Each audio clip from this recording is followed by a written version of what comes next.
Are you struggling for consistency in your sim racing? Does your iRating look like a roller coaster? If so, we have good news for you. The way to get more consistent is to first understand what you're doing differently than the professionals. And VRS is the answer. With our competitive subscription, you will have the telemetry, setups, tutorials, and everything else you need to fully analyze your driving. Our data packs and the ability to compare your driving with the best in the world will show you exactly where to adjust your inputs, change your driving line, and shave seconds off of your lap times. And our powerful and precise Direct Force Pro wheelbase and precision pedals are being used by some of the world's best drivers. All these champions agree that VRS hardware is not just the best on the market, it's also priced well below the competition. So if you're looking to upgrade to direct drive and the best pedals in sim racing, VRS is your answer. If you want to get better, get faster,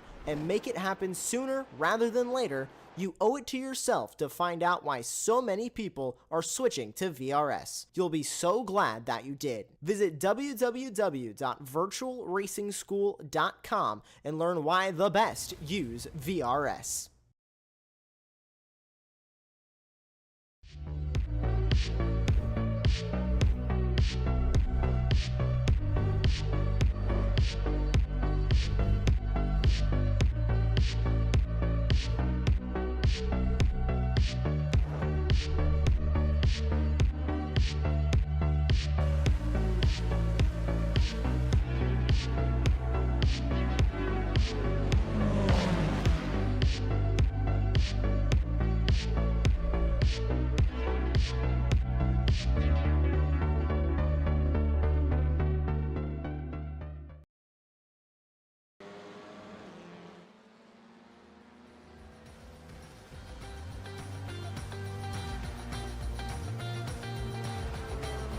Last week, SUPERLAP began another season of the Thursday Night League with F4 Racing at the National Park of Speed, Road America. 18 drivers answered the call. The 4-mile road course settled into the Kettle Moraine Valley, but the race didn't go away of many. Several first-lap incidents marred several drivers' chances at going for glory, but 3 took off and ran from trouble. About 14 minutes in, Ari Reuter went wide at turn 5 from the lead, handing the position to William Lindner. Lindner didn't look back, but if he did, one corner later, he would have seen Tom Batts and Nathan Draxler involved in an incident that would spell the end of their races and the mayhem alongside Reuter. Once the dust settled, Lindner advanced to the first win of the season overall in the pro category. Grant Sloan kept it clean to finish second and take the points lead in the AM category. Now this week, we go from the hills in Midwestern Hospitality, Wisconsin, to another historic facility that got start with wings of its own kind. Sebring International Raceway. Can Lindner and Sloan make it 2 for 2, or can someone else take top honors? Well, we've got 30 minutes to find out as the stars and the cars of the SUPERLAP F4 Championship take battle for round 2 of the 2024 fall season live on Apex Racing TV. Good morning, good afternoon, or good evening, no matter where you are in the world. Alongside Charles Bochelle, my name is Jeremy Scott. Jonathan Grabowski is back in mission control, making us sound so good. And Charles, we've had a full week to kind of take in what happened there last week at Road America, and I think some of the other drivers have as well. Yeah, I think you're right, and I'm sure that there were lots of discussions post-race regarding things that happened during the course of the race. And I've seen it a few times, and sometimes you go into a race and sometimes the racetrack wins. I think that's really what happened last week. So we're here at Sebring, quite a bit different track than Road America, it must be said. Going to have to deal with some bumps and some tight, fast corners, but looking forward to a really good race tonight. And what's interesting too is you talk about the challenges and the bumps. You have 2 different pavement surfaces. You didn't get that at Road America. It's absolutely flat here as well. Yeah, it really is. And this is more of I would say more of a technical track than what we dealt with last week. So, not as much of a draft fest as we saw. We do have a couple of long straights, obviously the start-finish straight and then the Omen straight on the back stretch. But a lot of technical work that's got to be done inside away from those two long straightaways. And as you see, we're coming around Sunset Bend there to start a new lap. I think it's just the drivers are gonna have to settle in and be a little more focused.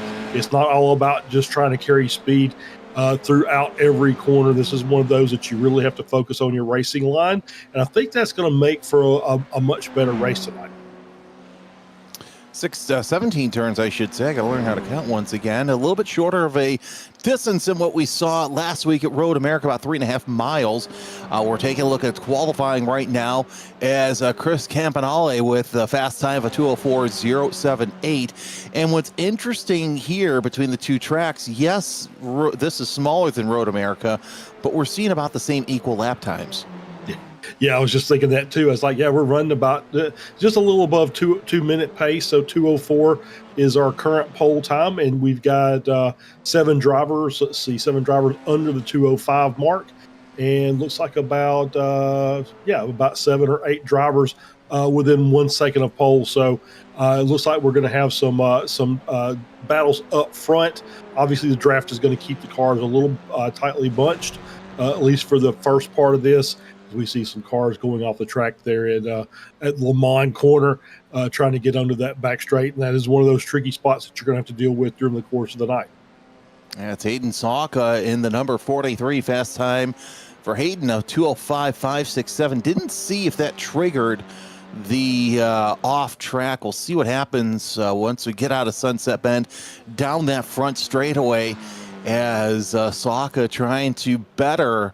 Again, a 2:05.567 in 12th spot. And I don't see a time up. So, yeah, that did the off there that we saw in Le Mans did trigger a off track. Now, for those new to watching any kind of iRacing, if you get a 0x at all in qualifying, your time is nulled and one in the wall. That's the 13 of Ethan Armbruster, who 2:06.662 in the wall. And that's basically going to be session over for him. Yeah, that's going to be it for him. Not enough time to get another lap started. It's very, very tricky here. Obviously, we talk about 0x's, and that's usually going to be contact of some type, either with another car or with a barrier. Either one of those, the 0x is not your bigger problem. Is going to be the damage your car receives. But yeah, you have to worry about your off tracks as well. 1x will negate your lap here in qualifying. And also during the course of the race tonight, if you get 17 of those 1Xs, either in 1X, 2X for a loss of control or 4X for major contact, you're going to have to serve a drop-through penalty. Adams across the lines. Cale Adams, 2:06.885. The best time out of Adams. Not going to do any better than that. 2:06.916, but Nicholas Roddy going up to 18th with a 2:07.058. You see that number 10 checkered flag is out, and he still has a little bit of time to get some sort of fast lap in as we go by what we normally see on road courses. And once you pass the flag stand, if you haven't seen the checkered flag out, you're still on a flyer. Yep, but I think this one's not going to be valid. I think he went a little wide coming out of one. Looked like I saw some dirt fly up, so I'm not sure if this lap is going to count for him as we're on board here coming through that's Tower and coming on to this little short stretch. This is McMillan. Trent McMillan is working his way around, trying to improve his lap time. He does have a chance to finish this off. You got to be careful of these curbs here coming through Indianapolis, and that was too much. Carried a little too much speed through there, right on the curbs. And kind of lost the rear of the car, so that's going to be qualifying done for McMillan. It looks like Campanale and Roddy still out there on the circuit, but might as well say it's all done and dusted from here. An interesting qualifying session. Here comes your pole sitter and gonna call it a session coming off of Sunset Bend, knowing that no one else will most likely be able to improve upon his time, and Roddy with an off track. So yeah, qualifying is done and dusted. We're going to get into a warm-up session here shortly and get some of the drivers out there kind of freshen up, and we can kind of preview this race. Again, it's a 30-minute race, so it's going to make life a little bit more interesting. Of course, we also want to thank SUPERLAP and Detroit Region SCCA for being our sponsors of this event. Don't forget, if you want to, you can, if you're in the area, I should say, Berkeley, Michigan is the site of SUPERLAP. Get in there and try some of the simulators, and it's neat to see some more and more of these places pop up around the country and really around the world. So if you haven't been to one of these simulators, places that have these high-tech simulators with motion and everything, highly recommend you do that. Oh yeah, absolutely. It's kind of wished I lived up in the Michigan area. I'd pop in and say hello and hop in, maybe run a few laps in one of the high end rigs because my little wheel stand that I've got uh, is not what I would say is cutting edge technology, but services me quite well. So yeah, it's going to be a really interesting race. Obviously, we saw some cars losing the rear there toward the end of this race. The rear tires are probably going to take a bit of a beating here. Obviously, these cars just not tons of horsepower, but they don't have a lot of downforce either. So you're really relying on a lot of mechanical grip, and the rears kind of take the brunt of that as you're trying to carry speed through these corners. And it's really going to, as the race moves forward toward that 20, 25, 30-minute mark, you start seeing some cars maybe struggle with the handling on their cars towards the end of the race.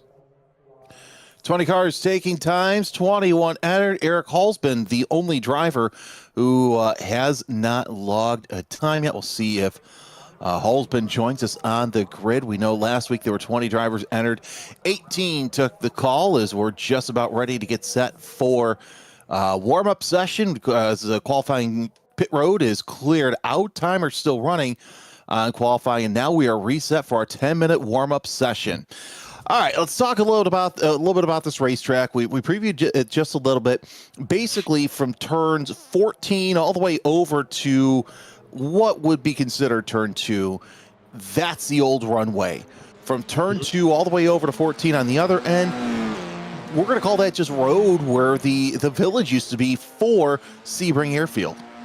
Yeah, absolutely. It's I think I read something somewhere, and I don't know if this is still true or not, but it hasn't been too long ago that I read that there's actually a section, and we might see if we can point it out over at Tower Corner, where obviously named for where the airfield tower used to be, that it has the original concrete from 1951 when they actually built this track. So kind of interesting. There's a little piece of history there. But yeah, it's a couple of long straights. Obviously, those are your runways, and then you've got the access roads that the airport used, as well as the village around the airport. Obviously, this was an old World War II airfield, which is a running joke in iRacing. Everything's an old World War II airfield, even though it's really probably about 4 tracks. I think I know this one, Silverstone as well, is famous for being an old WW2 airbase. So it's kind of the running joke, but they do make really good racetracks once the planes stop landing. Obviously, long straights and lots of little side roads that you can connect the dots as you go. So it's once again a little piece of history here built into iRacing. And of course, I have a feeling 12 years ago was one of my first series that I worked as PR, and that was my first time down at Sebring. I thought, I'll just get new shoes for the beginning of the season, blah, blah, blah. No, forgetting that it's going to have abrasive surface because the surface was from the 1950s, and I've never spent so much on shoes and had them tear up so quickly because I'm doing so much walking. Yeah. Oh, yeah. It's a big place. I actually was there for the final Super Sebring weekend in 2023.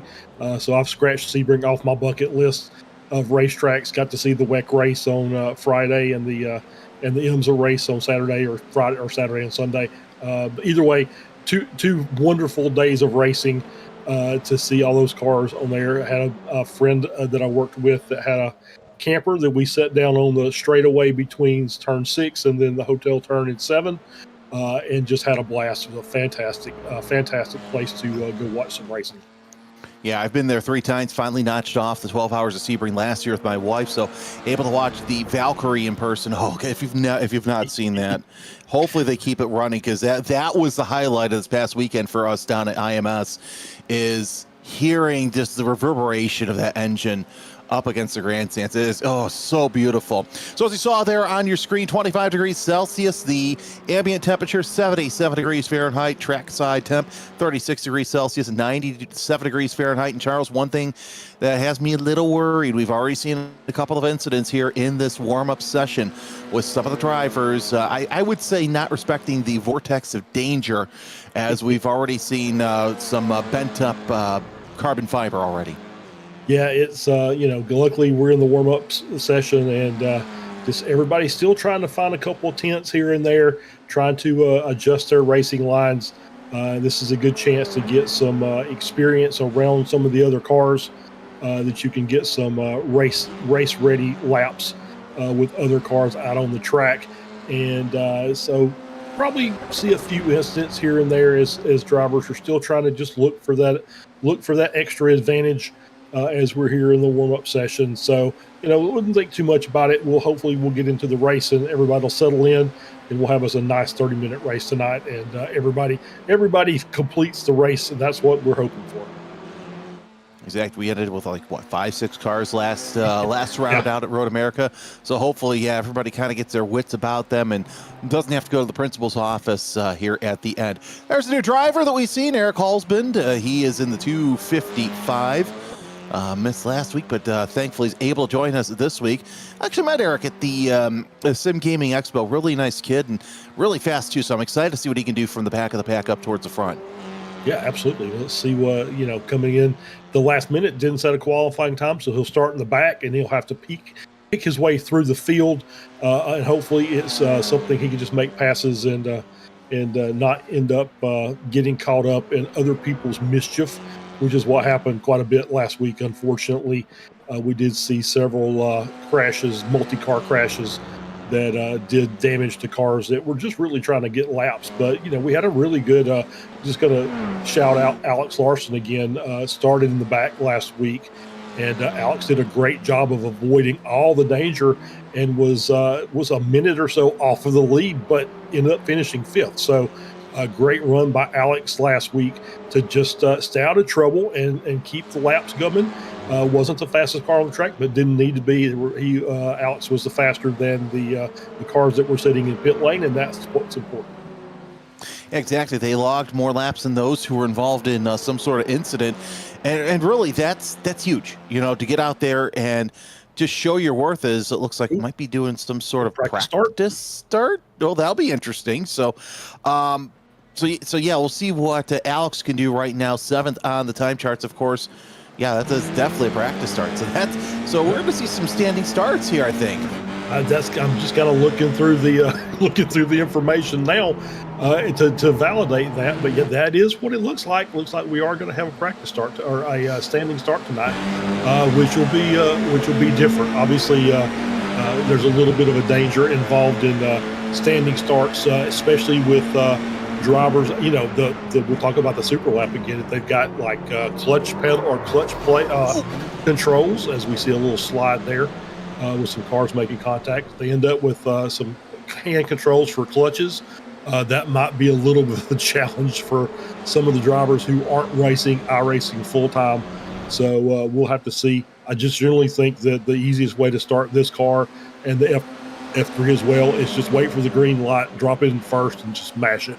And that usually works well. Let the iRacing clutch do its job, and usually everything works out pretty smoothly.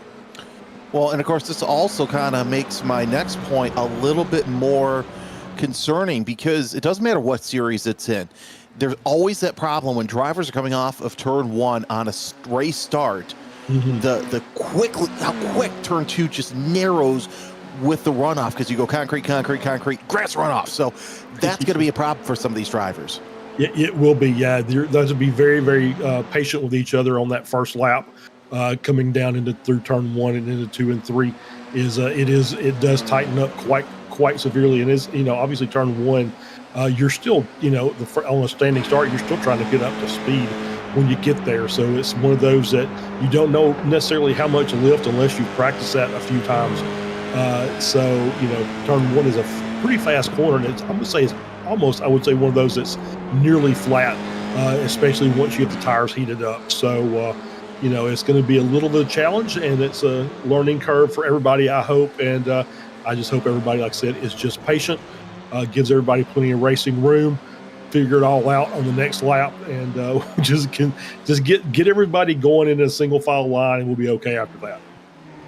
Yeah, so we'll see what happens here in this standing start. Of course, you don't have to worry too much about a stalled motor here in iRacing. I mean, it happens, but Nonetheless, it's going to be interesting to see who gets the good start. And of course, we'll keep an eye on, see if anybody gets a jump start penalty or whatnot. But yeah, standing start's going to add a whole new flavor. You really couldn't do it at Road America because because the hill there just crushed at the start line.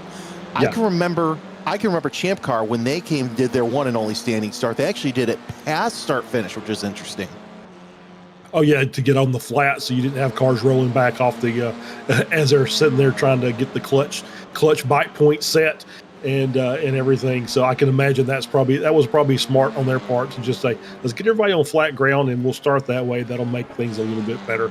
And plus, you didn't have quite the run down into turn one, moving the starting line forward just a bit. No, but the bikes, they still start there. Anyway, Ryan Goff around the hairpin.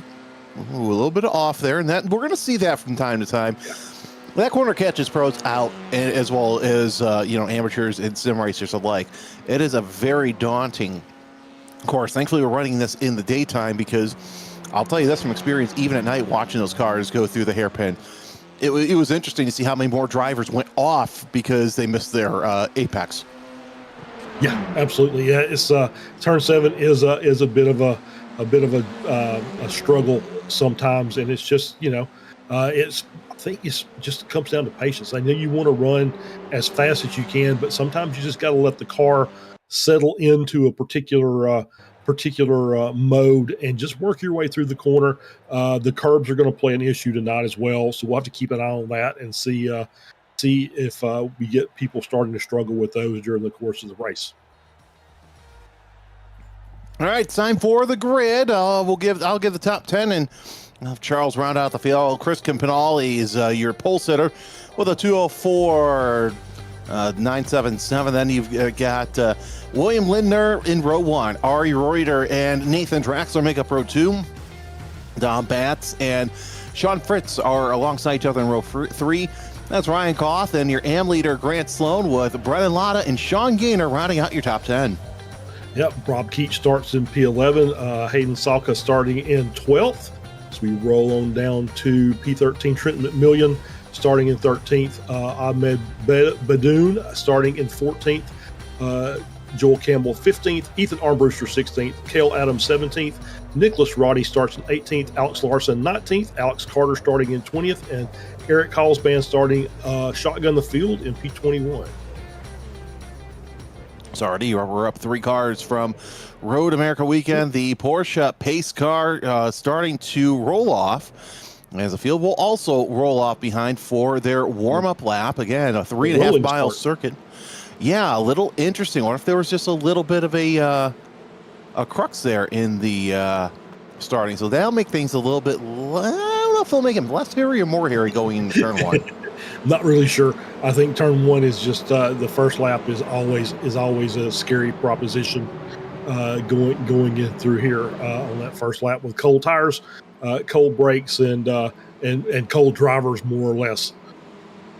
Well, you're not having too much of a cold proposition here on the with the warm-up lap because at least the tires can come up to temperature just a little bit, whereas a standing start, it would be a little bit more difficult. Wind to 8 miles an hour. Look at our temperature, though. Ambient 78, track temperature all the way up to 100 degrees. The good news is here, too, no chance of rain throughout this 30-minute event. Yeah, that's a good thing. That's, probably the right idea is we'll just keep the rain off in the distance somewhere. Obviously, you being at Sebring before, I've been there as well. Rain is almost a guarantee during the race weekend at Sebring. So just because of it's Florida, and it rains in Florida, I think practically every day. So, but for iRacing, nice and clear, sunny skies, no chance of rain, dry track, and that'll give us the best chance for success today. Yeah, we're not going to have any of those pop-up thunderstorms that you see. And, of course, being further inland kind of helps that out as well, too. But nonetheless, as the field works their way around turn number 8 and now heading through 9, going to be interesting, too, to see how long it takes for the field to kind of string out. These cars, as we know, they like to stick together. But we saw with incidents The cars split up just a lot, actually, at Road America. Yeah. It's harder to do that here in the back part of the circuit. It really is. And it's going to be, the incidents, I think, really broke the field up last week. And I think that you start getting cars that are, you get a half spin that kind of block the track, and you get cars having to avoid. Then you'll see natural breaks in the field. But should the cars in the front stay clean and green, then those cars will probably stick together for a while, because there wasn't much in the lap times during qualifying. I think the top 5 were separated by less than half a second. So it was so those guys are up at the front should have a pretty good start and be together and fighting for at least the first part of the race. And again, it's a 30-minute race, about 14 to 15 laps on the deck for today's event.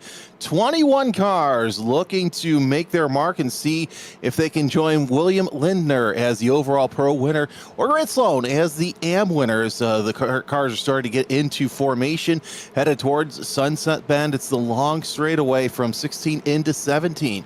You really got to make your play here if you're in contention to try and make something happen. And then once you get through 17, it's all a matter of making sure that your car is planted. Just watch out for those tire barriers on the exit of 17, as they are very inviting and they're very hungry. The Porsche pace car comes around Sunset Bend as the field starts to bunch up just a little bit more. It'll take the hard right under the Advanced Auto Parts Bridge as we get set for round number 2 here at Sebring International Raceway. Green flag is out, and Chris Campanale with an early lead as William Lindner's going to try and get sorted as well. 2, 3 wide near the back of the pack, maybe even 4, 5 wide as we go through turn number 1.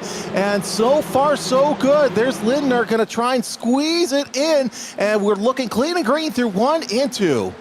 Yeah, good start by everybody. Got the field through as we see a spin there.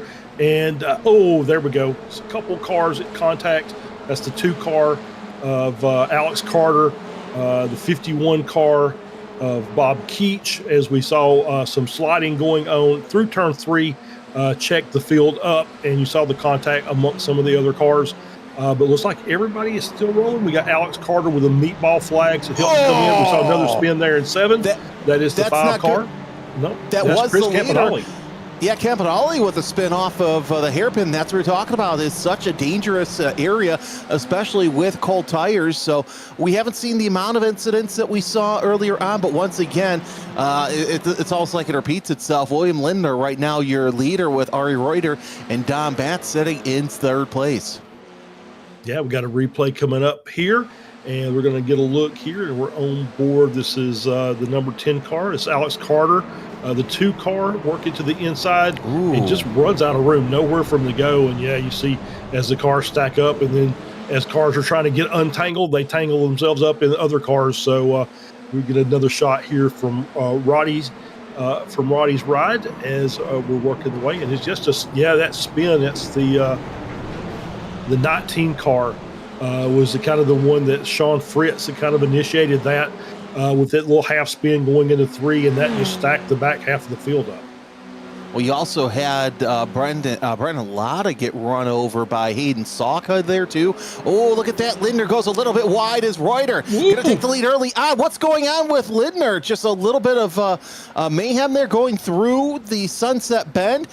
So Reuter goes back to the point. He'll lead the first lap with Lindner sitting there in 2nd place. The 6 of Adams with a little bit of a spin through Sunset Bend. Back underway. Carter in more trouble here, as it looks like the 5 of Campanale with more problems, this time with a wing on. He's going to come in the pits. So a pole-sitting run already turning into mayhem as we take a look at a replay through Sunset Bend. And it looks like, Charles, it's just a point of a driver going too fast through here, and you're better off going, just avoiding mayhem. No, there was a car there. He avoided the car that was in the center of the track, went wide coming through Sunset Bend, but there was a car up against the barrier. We're on board here with Sean Fritz. We'll see him working his way through. And, just see him looping the car around to the inside, manages to hold the brakes and hang on to it, and is able to rejoin. But I did not see the car that was on the outside there.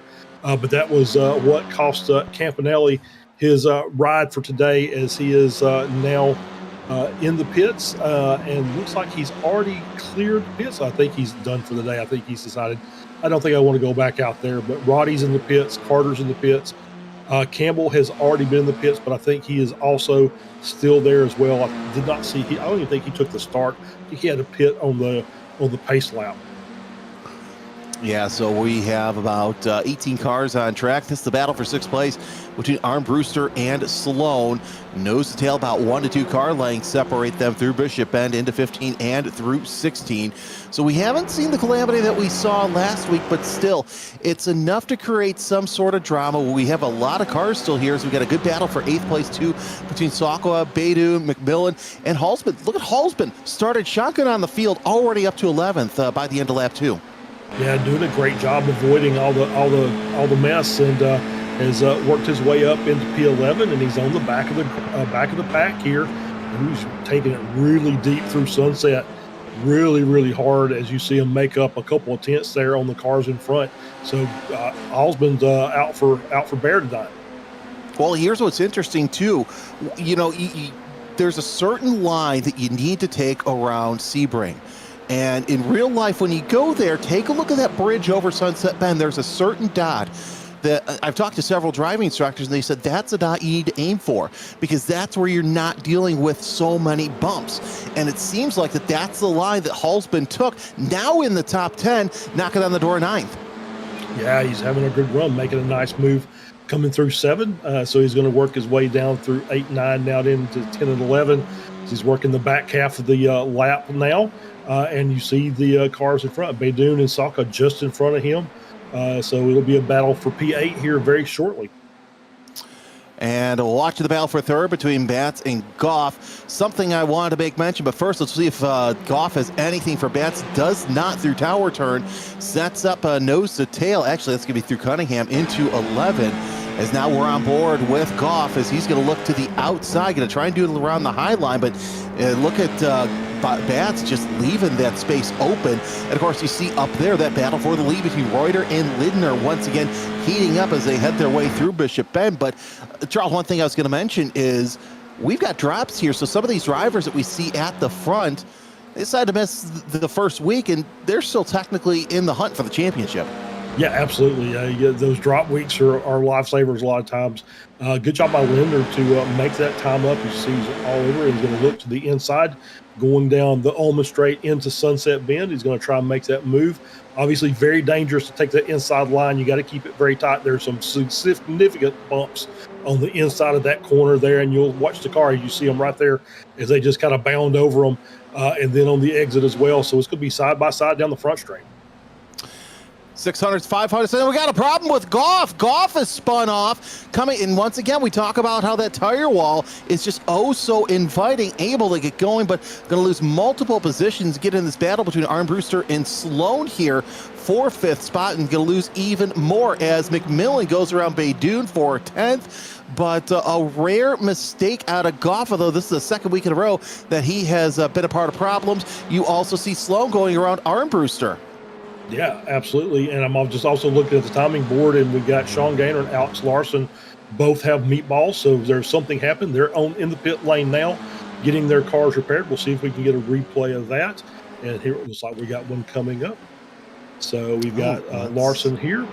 And just working their way around and through Indianapolis. And you see this, there's no room to run too wide through there. You just kind of have to, if somebody gets a run, you just kind of have to give it up. But as you see, lost the rear wing. So Alex is going to have to come in and get that car serviced and has done so. So both Alex and Sean Gaynor have entered the pits. Yeah, it's too tight to go too wide through there, even with these small cars. It's just the curbs don't help because it just wants to keep the car back to the center of the racing line and just invites trouble. Battle for the lead heats up once again through Bishop Bend and headed down towards the Ulman Straight. It's Lindner still has it, and I think this is how it's going to be most of the race as long as Reuter keeps the nose clean, because Reuter can, a little bit of wiggle there out of Lindner, but Lindner's going to give the inside to Reuter, and Reuter's going to say, no, I want that draft, as that's going to help them to, these two are basically going to be dance partners. as we're looking out of the back of our leader around Sunset Bend, and Reuter's going to stick a nose in there, but not going to be able to make anything happen. Lindner with a nice tight line through Sunset Bend and onto the front straightaway. And what you don't notice too is there is a little bit of rise right there by that tire wall, and that's what makes it so inviting. Yeah, it really is. You kind of want to ride the berm in dirt track parlance, and that doesn't always work well, as we see a couple cars as Hall's been coming around Sunset, as we're going to get a replay here of Hallsman with the 43 car on the inside. And that was, here we go. Just too much. Losing the rear. Looks like maybe the curbs caught him out just a little bit, so he's lost a few positions, so he's going to have a little work to do to make that time up. Nice save by Hallsman as Saka trying to hold off McMillan for that 8th spot. Lada not too far away either as they come under the bridge out of the carousel.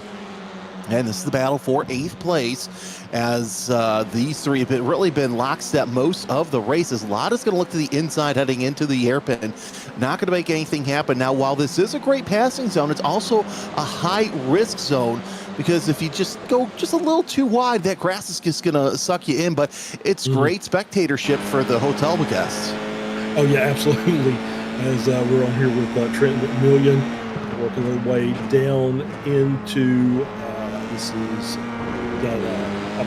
is Cunningham and Collier. Yep. Working their way down into Tower Corner. McMillan having a good run, up 4 positions, nice and steady. You see him just kind of holding off on that turn in there as heavy on the braking, the rear of the car wants to kind of come around on you just a bit. But nice. We saw Lindner a couple times. Go back up to him up at the front of the field as we're side by side with Reuter again.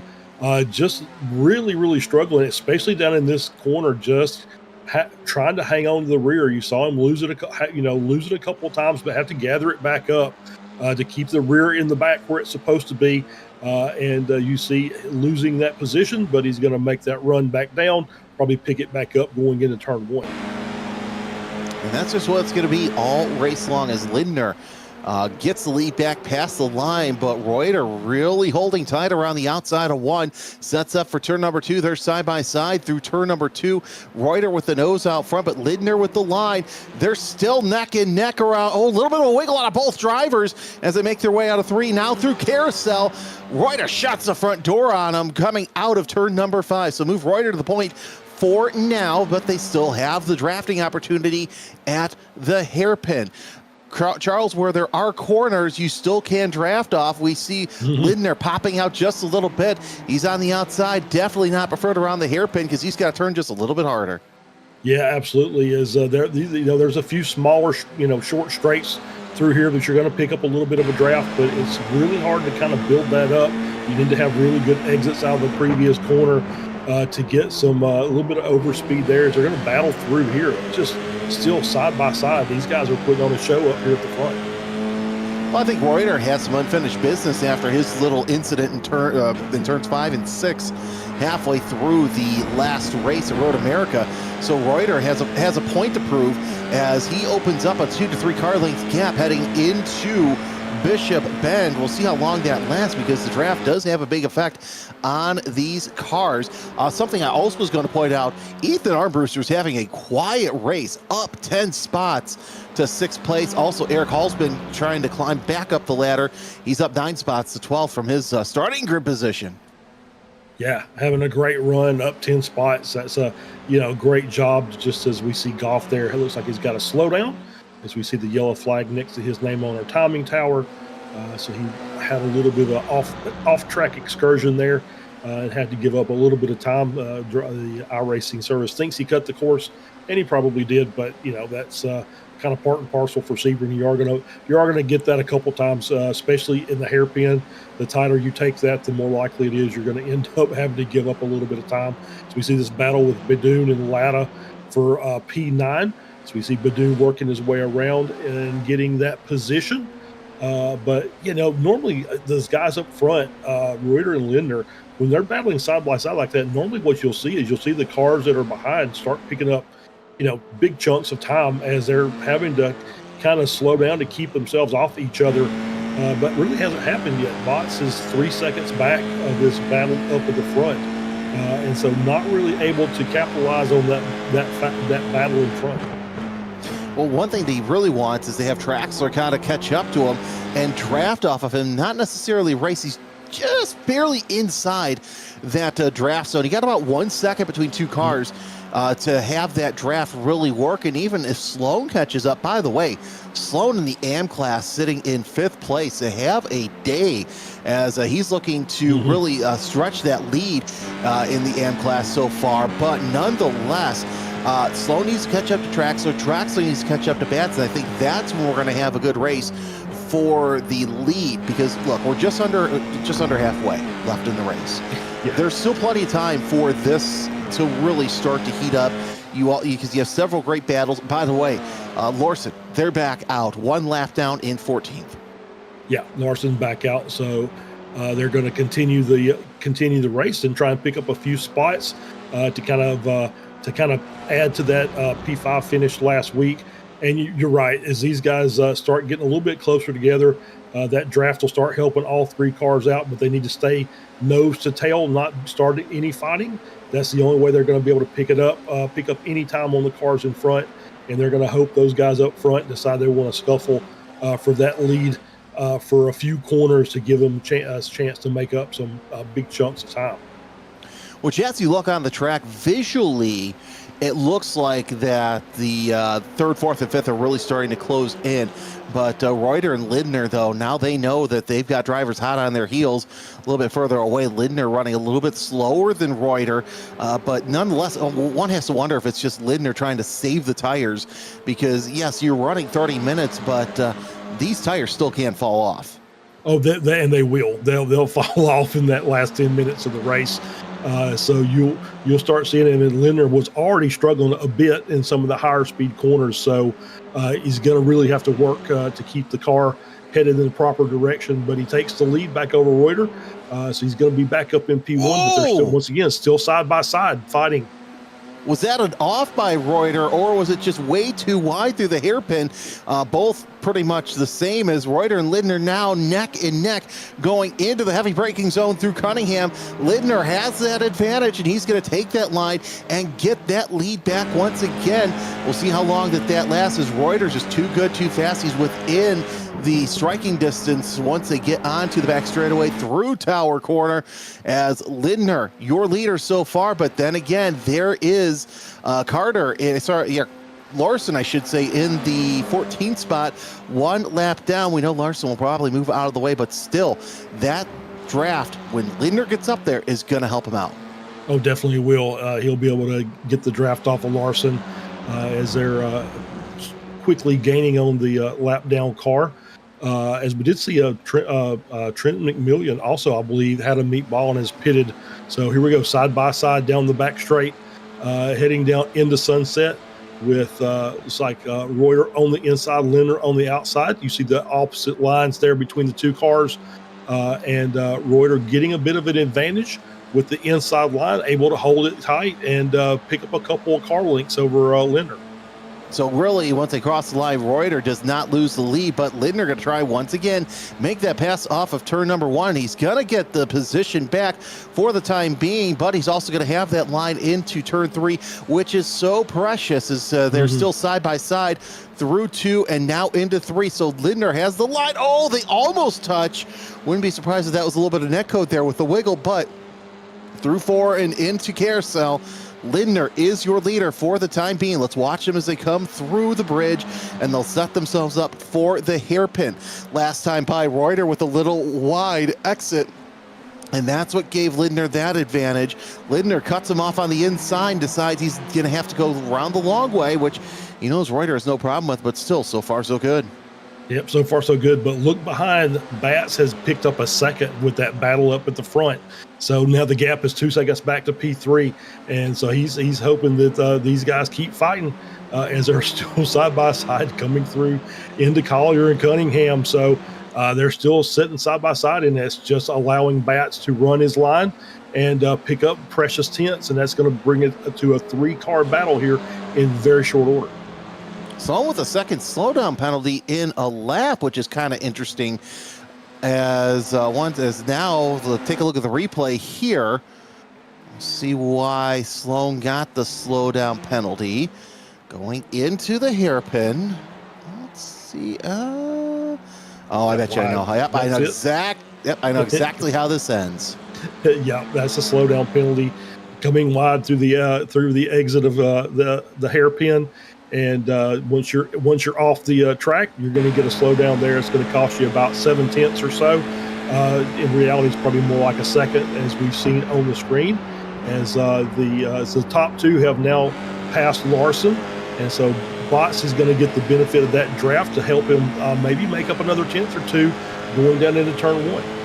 And props to Larson for just popping out of the way and letting the two just go around heading into Sunset Bend. So leaders make their way around. Botts looking pretty good through there. Here's Saka. Saka's going to lose a spot to Bedoun. Bedoun with a good showing in the top 10. A little bit of a wiggle there out of the number 69, and Saka's going to get that position back for the time being. But Saka and Bedoun, they're locked in battle for that 10 spot. Look at how close Halsband is as well for 11th. Yeah, Halsband is the same. He's got the same benefit that Botts does a little further up, watching these cars battle side by side, corner after corner. They're losing probably a half a tenth or a tenth every corner that they're doing that, because they have to keep the cars off of each other and slow it down. As you see now, Halsband, that gap down to 1.6. So he's very quickly making up that gap, and we've already seen how fast he is. And he's already passed these cars once, and they're just giving him an opportunity to get up there and try it again. If he gets up to at least 10th, he will be up 11 spots, which is one higher than Ethan Armbruster has since the start of the race. So this battle here for 9th really heating up to Saka and Bedoun.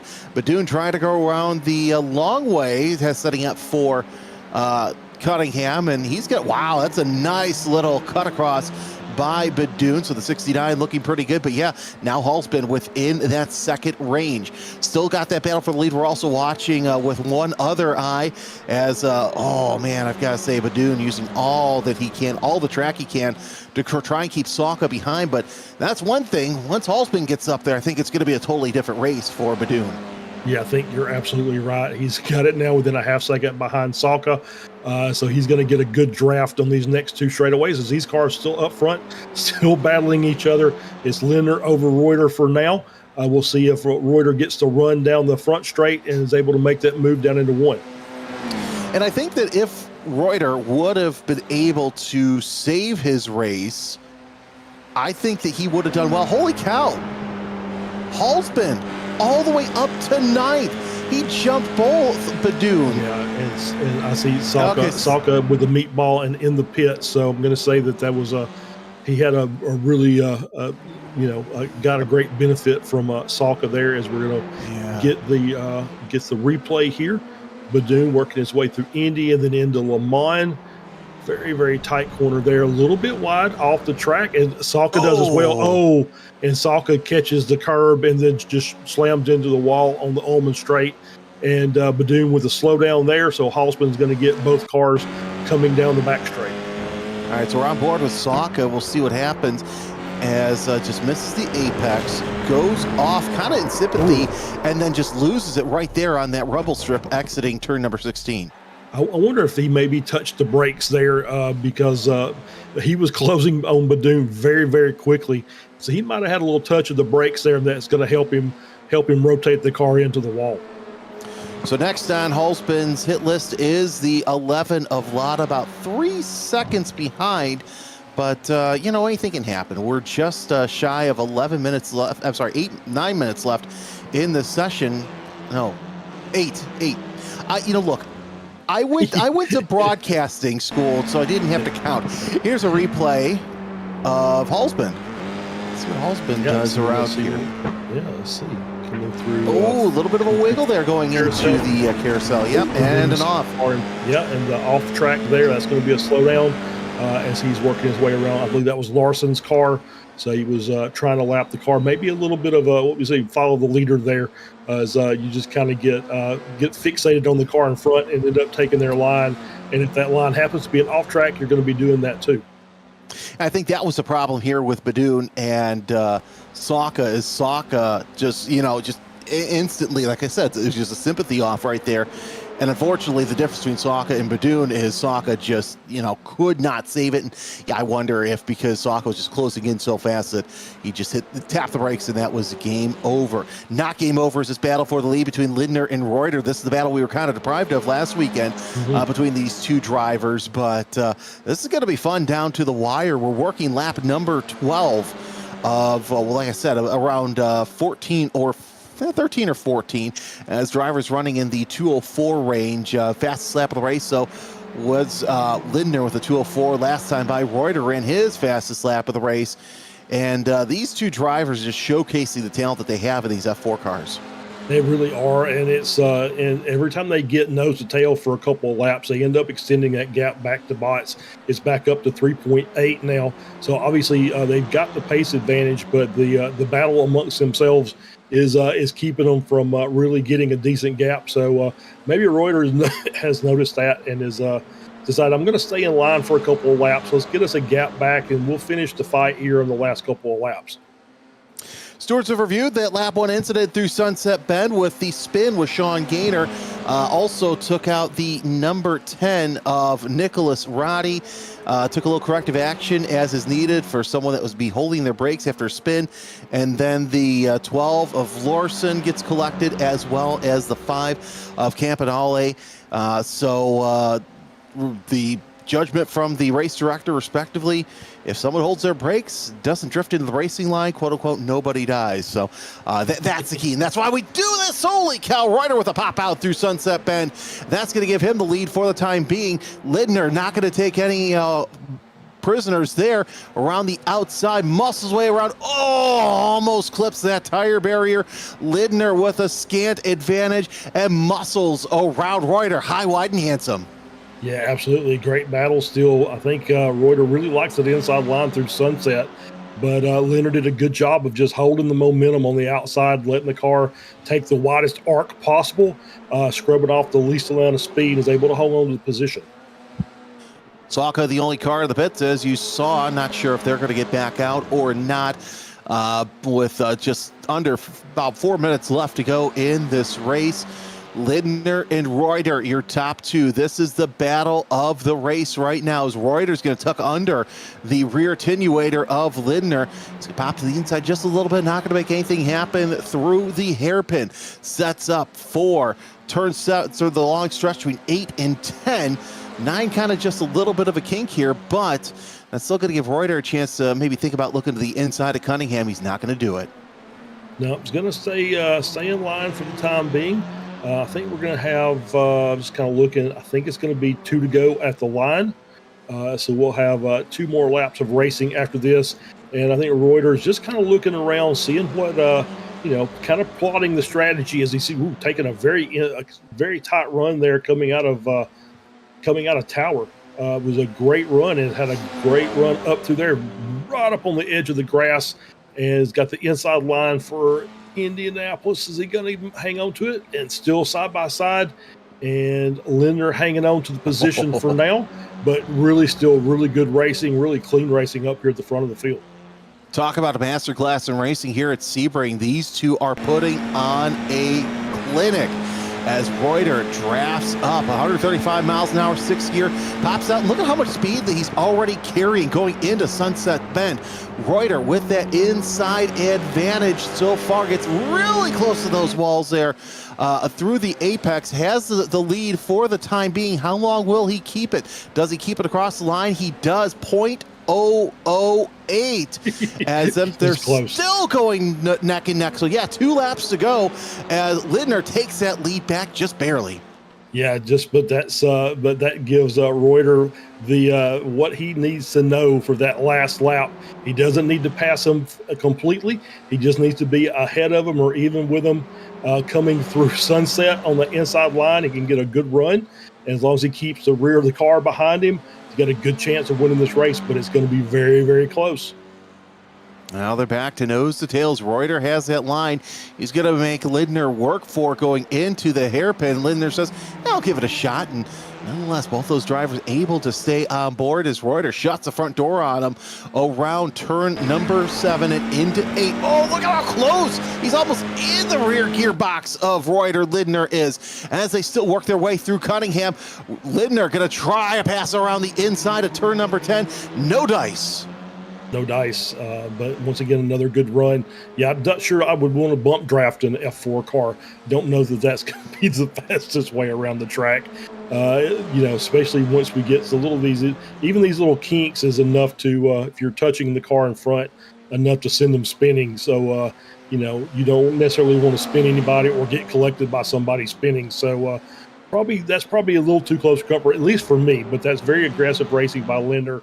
And you can see 0.3 of a second is the gap. They're going to head down the backstretch for the penultimate time, and we'll see what kind of run Lindner's going to get here heading down into Sunset. Now, this is a question I want to know. Do you want to be first or do you want to be second going into Sunset Bend on this final lap? Oh, I think I would want to be second, but that's just me. But, it just depends, so much involved with getting the proper run through Sunset that I think it's more about not necessarily where you are, but how well you control the corner. Sloan with a meatball flag. He'll have to come into the pits. White flag is out. 1 lap to go. Lindner takes the lead. And they're rubbing wheels right now down the front straightaway. Reuter has the advantage so far. I'm not seeing a meatball out of either of those drivers, which is a good thing. You don't want to see that this late in the race as Lindner takes the lead once again through turn number 3. And Charles, we're setting up for a classic finish. Yeah, we are. Fortunately, even if they got a meatball, if they could get the car, keep it going, they would still finish the race probably 1 and 2 because they probably, say that they could finish the race without having a box. So that's the good thing. But yeah, you see Lindner got the run now, so it's 0.3 of a second. And so Reuter's going to have to make sure that he keeps it close. He needs to be within about 0.2 heading in through Sunset to have a chance to win this race. We're about halfway through this lap as we're working our way into Cunningham. This is the biggest lead that some of these drivers have had through Cunningham all day long. 1 to 2 car lengths separate first and second place. These were the 2 players last week at Road America, and ended with Reuter taking himself and several cars out in turn number 6 on the midway through the race. But nonetheless, Reuter's kept it clean and shown what kind of battle we're going to have for the championship this season if this keeps up. The interested spectator in third is Dom Batts in the number 7. Now they work their way out of Bishop Bend through 15 and into 16 for the final time. Reuter is closing in on Lindner. He might be close enough to make something happen through Sunset Bend, and Lindner knows it. He's going to try the inside down the Ullman Straight for the final time. 1/10 of a second, less than a tenth. Now Reuter pops out around the outside. Lindner knows that Reuter's good on the inside. He wants him to work for this win, as Reuter's going to lose a little bit of advantage, but still closing on the outside. Gets on the gas. Lindner spins. Lindner spins. It's going to be Reuter's race down the front straightaway. Ari Reuter makes it a second different winner in 2 races here at Sebring. And Dom Batts finishes in second place. William Lindner finishes in third. We wait to see who our winner is. It's Ethan Armbruster who is your leader. He's going to come around Sunset Bend for the final time. Checkered flag is out. He's going to win that AM battle. And look at this. Eric Halsband gets around Ryan Goff, and he will finish 7th place as Goff slides just a little bit. It's going to be not enough for Goff as Halsband makes up the most positions and finishes 14 up on 7th. Great run by Halsband. Yeah, great run by Armbruster. Did not see what happened to Sloan, but obviously was running in 5th place, but saw him on the board as a meatball flag out of the race. So something happened to him somewhere. Oh, I think we're going to get a replay. We're on board here. And this is Grant Sloan as we're working our way around the final couple corners before the back straight. Oh, yeah, the curbs there in Indianapolis in 15 just catches that car, and I've seen that. I can't tell you how many times I've seen that happen. But those curbs back there are absolutely deadly. But great run up until that point by Sloan, but he's going to end up finishing in 12th. And Armbruster is going to get that AM win, finishing in 5th overall. And, the battle between Reuter and Lindner, I think, had an idea. He was going to keep Reuter off that inside line, but Lindner himself had been running the outside line, so he crossed them up, forced both drivers to take an opposite line to what they're used to running, and I think that may have cost him. Well, you got to stop and figure, too, that bump right there at the bridge is really nasty if you hit it wrong. And I think that's what happened with Lindner. And really, Ari Reuter went from licking his wounds coming out of Road America to now, as you see, the winner of tonight's race at Sebring International Raceway. Don Batts and William Linder round out your podium. That's Nathan Traxler and Ethan Armbruster rounding out your top 5. Armbruster, your AM winner. Then it's Brendan Lotta, Eric Hallsband, Ryan Koff. Rounding out your top 10 are Ahmed Beydoun and Sean Fritz. Yep, Joel Campbell finishes in 11th. Last car on the lead lap, Grant Sloan finishing in 12th with the late crash. Alex Larson finishes in 13th. Great run by Alex, up 6 positions, even after the damage early. Sean Gaynor finishes in 14th. Hayden Salka finishes in 15th. Alex Carter 16th. Trenton McMillian 17th. And Cale Adams in 18th. Bob Keach finishes in 19th. Chris Campanale finishing in 20th. And Nicholas Roddy finishing in 21st. That rounds out your field, and let's bring in our race winner, Ari Reuter. It was a great battle that he had all throughout the race, and we'll bring him into the booth. And Ari, first of all, congratulations. It's got to feel good after leaving Road America with the result that you had to come away with the win tonight. Yeah, it feels great. I won't talk about Road America. That was not my finest moment. I just had a bit of a moment, but yeah, a lot better this time. That battle was really fun too. Me and Will had a great time. I was gonna say both of you guys. It was interesting because on that last lap, you both had lines that you didn't normally run around there. I know that near the end of the race, you were testing. Okay, well, what's gonna happen if I do this? How deep do I need to go here? Can I go harder? That last lap, William threw a wrench in your plans and went to the inside. Mm-hmm. And yeah, actually, I was trying to feel that out because I noticed in the first few laps that he was going really wide. So I thought maybe if I just hang that around the outside on the last lap, like it was fortunate for me that he actually, went over to the inside of the track to try to defend. I thought what he was going to do was try to take his line, but I guess he just thought defending the inside seems like a logical move. But yeah, I was kind of setting that up in my head as we were going. It's like, what do I do in Sunset?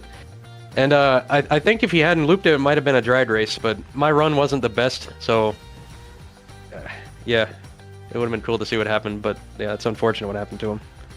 Charles? Charles? I think we lost Charles. Oh. No, he's here. He's just muted. He was just muted, letting you guys have a chat. No, that was going to be my question, was that last lap battle where it looked like that he maybe forced you to the outside. But just over the course of the race, though, it was just great battling between you two, swapping the lead back and forth. It just seemed like you were just working the draft to your, to I guess, mutual benefit, allowing each other to work together. But when you started battling side by side, it kind of brought Bats up a little bit closer. And I didn't know if you were kind of keeping an eye on the mirror or not, but you could have very, very easily made that a 3-car race. Yeah, and I started thinking about that. I think it was right around the 15-minute mark. I think I saw about a 1.5 second gap. I was like, maybe I'll just sit behind him for a little bit. And then I think by about 2 or 3 to go, we'd worked it back to a 3-second gap. And then I was like, all right, it's time. We're going. So yeah, there you go. Yeah, absolutely. Yep.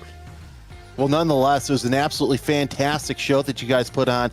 And like I said earlier, if this is what we're looking forward to the rest of the season, I think we're going to have one heck of a run to the championship.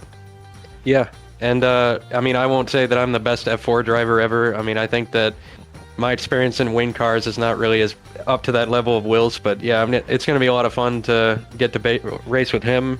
And then I think we had hints that maybe Paul Darling was going to come back, so yeah, it'll be a great race up front, I think. Ooh, don't threaten us with a good time. All right, congratulations. Anyone you want to thank? Just my family, everyone who keeps me motivated, doing stuff in real life too with the SCCA. The sponsors that I do have, Summit Landscaping in real life. A couple other C-Tech Performance helps me with my motors. And then just everyone at the DRSCCA for keeping the lead going, keeping the racing good. making sure stewardship's up to the good standards and everything. So yeah, we couldn't do it without him. And thanks to you guys too for commentating. Well, Ari, thanks for joining us, and congratulations. We'll see you next week. Yeah, thanks you guys too. Have a good one. That's Ari Reuter in the broadcast booth. Well, that was an interesting race, Charles. Any final thoughts? Oh no, much improved race. I think the drivers really took all the information they got last week to heart and put on a good show for us.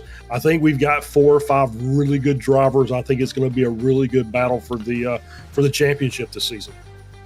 Yep, we'll see what happens here. Again, there will be 2 drop weeks for these drivers, so some have already used at least one of them. But nonetheless, a fantastic race, and the Sebring showcased what we can see here in this championship. Next week's going to be another great race as we head off to the middle of Ohio to a track called Mid-Ohio Sports Car Course. Again, same time here, same channel, Apex Racing TV, Thursday night, 8:15 p.m. Eastern. Got to thank Jonathan Grabowski for helping us out, make it sound and look oh so good. My partner, Charles Pochel, for making this sound even better. My name is Jeremy Scott. Thanks for joining us. Don't forget to keep it pointed forward between the ditches and greasy side down.